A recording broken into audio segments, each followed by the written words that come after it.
G'day everyone, let's see what Isaac Butterfield's got to say about the new 007 film. Introducing female James Bond, 007 goes woke. Woke! Isaac, I wonder if you're going to be making the go woke, go broke argument in this video. We'll see just how much that works out. Anyway. Are in the draw. With the passing of the best ever James Bond, Sean Connery, last week, can I just say it is the most Didn't he, wasn't Sean Connery about hitting women? appropriate time of all time to fucking ruin that franchise. Let's do it. They've chosen a female 007, which is like, you know, Okay, that's going to ruin the franchise, is it? I mean, when people talk about fragile masculinity... I'm not mad at that because she's a woman or because she's black. It's just, that's not the character. The reason people have the shits with this stuff is... What do you mean it's not the character? James Bond 007 is really just like a pseudonym that's passed down throughout various spies. This isn't like one person, one continuous character throughout all the films. It's a very vague character so that all these different actors can assume the role. The idea that a woman in some way will be playing it differently, I mean, why? A woman's just as capable of being the same character that we know to be James Bond, suave, womanizer, sharpshooter. Just because they're a woman doesn't mean they can't play the same character as 007. because you could easily just make another movie with a kick-ass agent in it, a spy in it from England that happens to be female, but no, you're lazy and you're trying to prove how woke you are and get extra fucking money from sponsors and advertisers because you're super fucking woke and you're just gonna ruin the fucking thing. Just like with Ghostbusters. It was a shit movie, a terrible movie, but you could have made a good one with that cast. But why do you have to force them together into a character that they are not? Well, because the James Bond franchise is already an established franchise, people will go see the movie on name alone, so like, yeah, like Hollywood doesn't like to take risks at this point in time. They're capitalizing on the push for representation, at the same time playing a safe bet with an established franchise. And on the subject of Ghostbusters, let me see. Box office. What? That's a lot of cheddar. Oh look, Captain Marvel, another go woke, go broke film. $1.2 billion. Wow, okay. What else have we got for go woke, go broke? Force Awakens box office. Jesus Christ. So the idea of go woke, go broke doesn't really add up. So ruin the film seems like a pretty safe bet to me. And again, there's no reason a woman can't have the exact same characteristics as previous James Bond characters. It is such a waste of time, and in fact, maybe I'm just going out there and saying something outrageous here. It is absolutely detrimental to women in film because people are now sitting there going, oh, she's just in it because she's a woman. She's just in it because she's a black woman. Like, no, people should be in these roles, in these amazing films because they are amazing actors. End of story. That's how Vin Diesel got every role he's ever had because he's the greatest actor of our time, second only to Nicolas Cage. The reason this has happened, why they went with a black female 007 is because the woke mob of 15 people demanded it. Why we listen to these fucking people is beyond me. Now, I was one of these people who came out maybe I mean, the majority of people in countries like Australia and America are progressive, so yeah, Hollywood's going to try and appeal to them. There's a push for more representation in media, so yeah, if they want to produce a safe film like James Bond, then yeah, they can make everyone happy. They can play it safe with a established franchise, and they can appeal to the progressive ideals. So, like, yeah, this capitalism. Hollywood's a business. a year or two ago and said the next 007 should be Idris Elba, right? If you know Idris Elba, he trained as a Muay Thai fighter, he's a legit dude, and he would have been a fucking amazing James Bond, okay? Just to prove that I'm not a racist pig that you all think I am, he would have been an amazing James Bond. But to change the character to a female, I mean, yeah, that'd be pretty cool. It sounds like the right kind of fit for the character.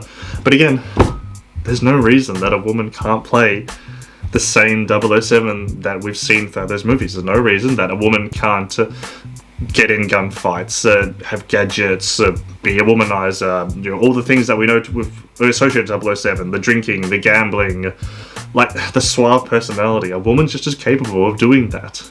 And Isaac, I have to say, is that virtue signaling on your part? just don't, I mean, James Bond, who just passed away, Sean Connery, he would be rolling in his grave right now. And I know he'd be definitely rolling because he said things like this. You did an interview in which you said, it's not the worst thing to slap a woman now and then. As I remember, you said you don't do it with a clenched fist, it's better to do it with an open hand. Yeah, remember that? Yeah. Yeah.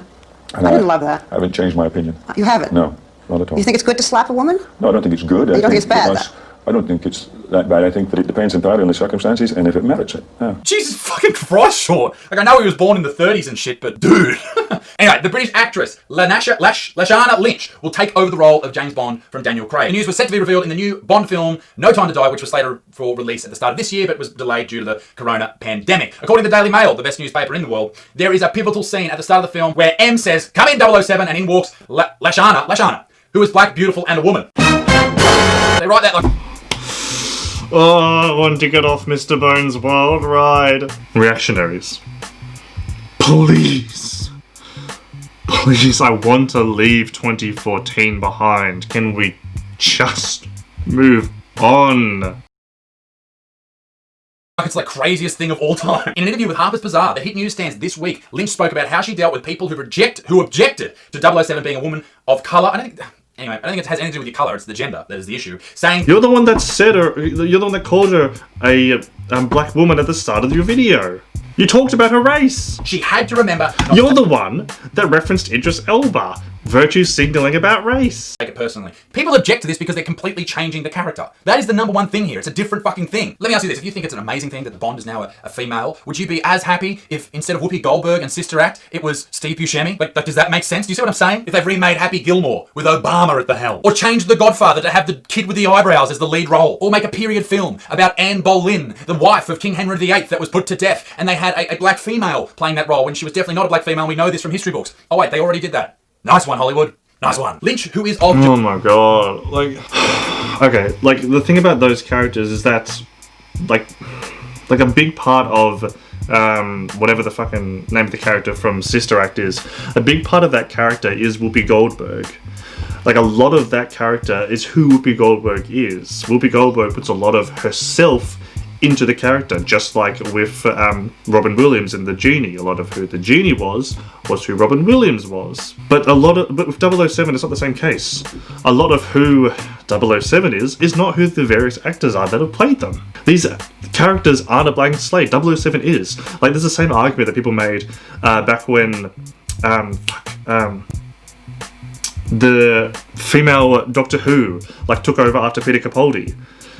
People will say, like, oh, we can't have a female Doctor. But the Doctor, just like 007, is not the perfect example. After each regeneration, it's entirely new person, blank slate.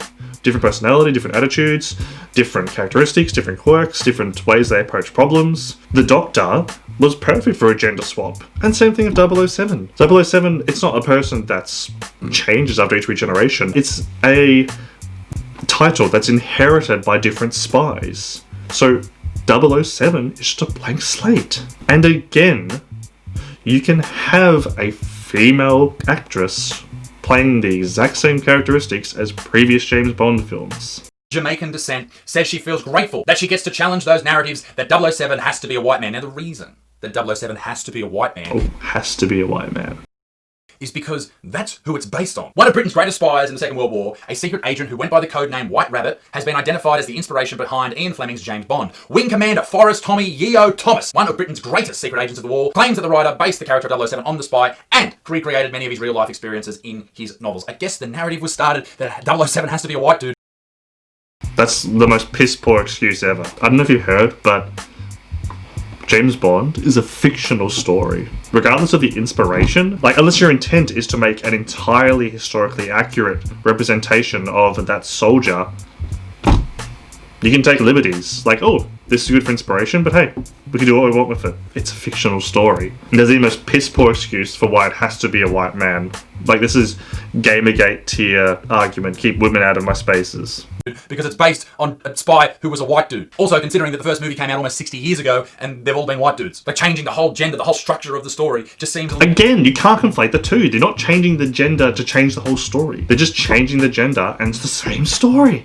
Like, fuck. How about you actually go and watch the film? Look, if I'm wrong, sure, I'll come out and say, hey, I was wrong. But I'm thinking that we can have the exact same film. You can have the suave attitude, you can have the womanizing, you can have the shootouts, you can have the gadgets, you can have the fight scenes, you can have all that with a female lead. It's just changing the gender up. A little bit unnecessary, particularly when you think of why Hollywood has done this. They don't do it to try and put forward women of colour in movies, they do it because they know it'll help sell the film. Yes!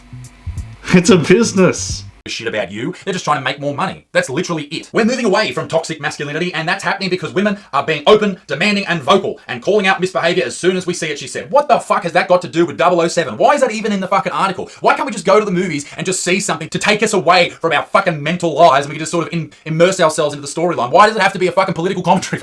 I mean, like, fair enough, yeah. Like, doesn't have to be, but on the other hand, representation is important. For fuck's sake. And here's why I wanted to make this video. In the same week that this was released as a big win for feminists everywhere, you didn't hear about the women in Yemen who aren't welcome at peace talks. You didn't hear about the Iranian woman who was arrested for cycling without a hijab on. You didn't hear about a woman's hunger strike in Saudi Arabia because she's a women's rights activist. You didn't hear about the several TikTok women who are currently being prosecuted for so-called debauchery online in what is being seen as a targeted attack against both women and social media influencers in Egypt. You didn't hear about any of that. Because feminists only care about wins in the Western world. Because they refuse to open their eyes as to what is happening overseas. Where actual, horrible oppression is still happening to women every single day. And that's fucking disgusting. And if you call yourself a feminist and don't give a shit about any of that type of stuff, and don't try and help them, then you should be ashamed of yourself. Women in the Middle East and North Africa. I never want to hear another conservative or reactionary mention virtue signaling again. That diatribe was just a minute of virtue signaling. Issac, you don't get to criticize the empty gestures of liberal feminism, pop feminism, McFeminism, when you actively attack actual intersectional feminists advocating for women's rights. Mona Al-Tahaway, Egyptian-American feminist, who was called for a feminist revolution in the Middle East, yeah, you've shit-talked her. You don't get to conflate liberal feminism with third-wave feminism. You don't get to criticize empty gestures, inequality, when you're actively criticizing people advocating for women's rights. Are being oppressed and you're not doing anything about it.